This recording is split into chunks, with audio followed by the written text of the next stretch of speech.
5, and for today's video we're going to discuss about two topics, the consequentialism and applied ethics. So here we go.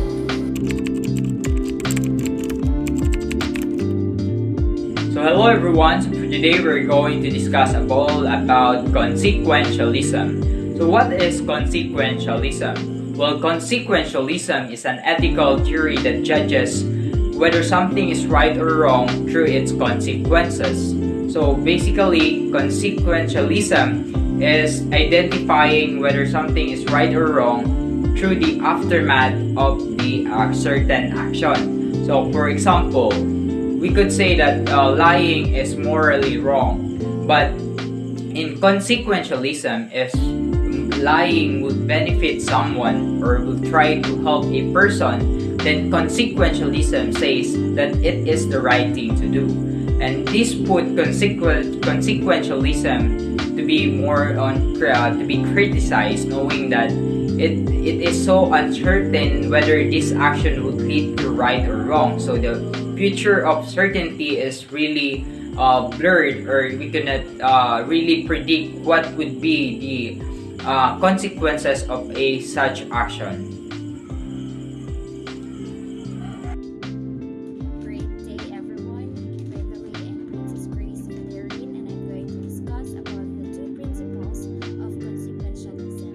The first principle is whether an act is right or wrong depends only on the results of the act, meaning it is an action that brings about more benefit than harm is good. The second principle is it is more good consequences an act produces, the better or more right than act, meaning it is an action that causes more than harm than benefit or not.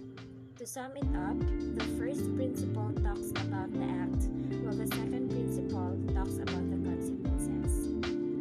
I'm Mary Ann Tolero, and I'm going to discuss about the two examples of consequentialism.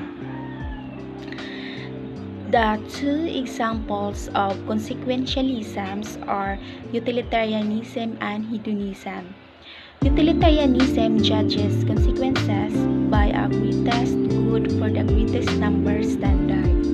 Hedonism, on the other hand, says something is good if the consequence produces pleasure or avoids pain. Utilitarianism is one of the best known and most influential moral theories. The word hedonism comes from the ancient Greek for pleasure. Good morning, sir. This is Joanne. So I'm going to discuss about the rule consequentialism each. So there are two rules. First is whether acts are good or bad depends on moral rules. Second, moral rules are chosen on the basis of their consequences. So when individual has a moral choice to make, they can ask themselves if there is an appropriate rule to apply and then apply it. The rules that should be adopted are the rules that would produce the best results if they were adopted by most people. So hi guys, good day. I'm Chosen Ruth Velasco, and today we will going to tackle about the conclusion of consequentialism. So when we say consequentialism, it is initially seems promising and institutive moral theory, but they can yield a strange moral result. So this might shows that consequentialism is false, or that consequences aren't all matters in moral assessment. So the consequentialism theory is that whether something is good or bad depends on its outcome. So as an action that brings more benefit than harm is good, while action causes more, the benefit is not.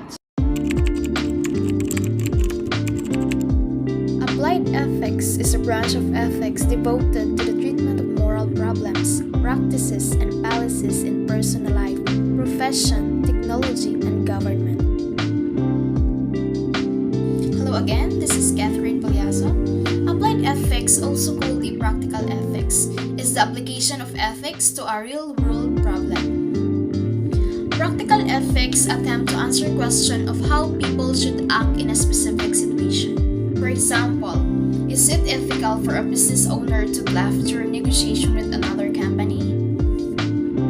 Or is it morally permissible for a doctor to engage in mercy killing when a terminal cancer patient begs to be put out of his misery? You know what? Applied ethics is more specific than normative ethics. Why? Because applied ethics is a branch of philosophy that develops moral theories about how people should behave, such as the ethics of care or deontology. Good day, I am Joanne Velasco. So, today I am going to discuss the importance of applied ethics. So, applied ethics often employ the methods of argument from analogy and mere difference argument. So, both methods help us to uncover the relevant moral components in practical situations, and they thereby help us to draw conclusions about actual cases.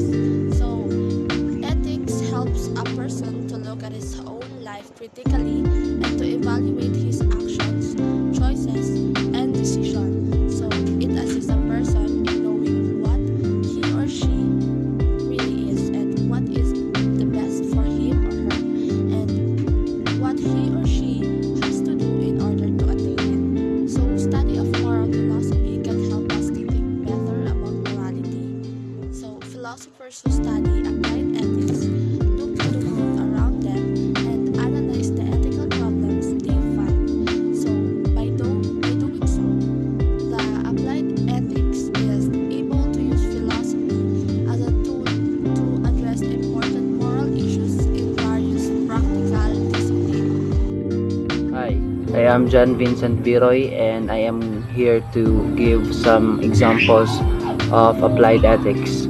So first, we all know that applied ethics deals with difficult moral questions and controversial moral issues that people actually face in their lives. Examples: the moral issues regarding abortion, euthanasia, giving to the poor, sex before marriage, the death penalty, gay or lesbian marriage or other rights, war tactics, censorship, so-called white lies, and etc. Applied ethics or practical ethics is the application of ethics to real world problems. Another example of difficult moral question is it morally permissible for a doctor to engage in mercy killing when a terminal cancer patient begs to be put out of her misery? Just try to analyze this question and you'll be able to apply the applied ethics in this kind of situations. In conclusion, applied ethics is viewed as the reflective philosophy of modern age. It gives importance to reflective actions of human beings, both as an individual and as a group, so as to reduce the negative consequences of actions. The historical reasons for the development of applied ethics are rather complex and diverse. Therefore, whatever path we take in life, ethical problems will arise, and we will be challenged to determine for ourselves what it means to live well in the circumstances in which we find ourselves. And each of us plays an important part in creating more ethical practices in our society and creating a more just community. That's all for today's video. I hope you learned something from us. Thank you so much. Goodbye and see you next time.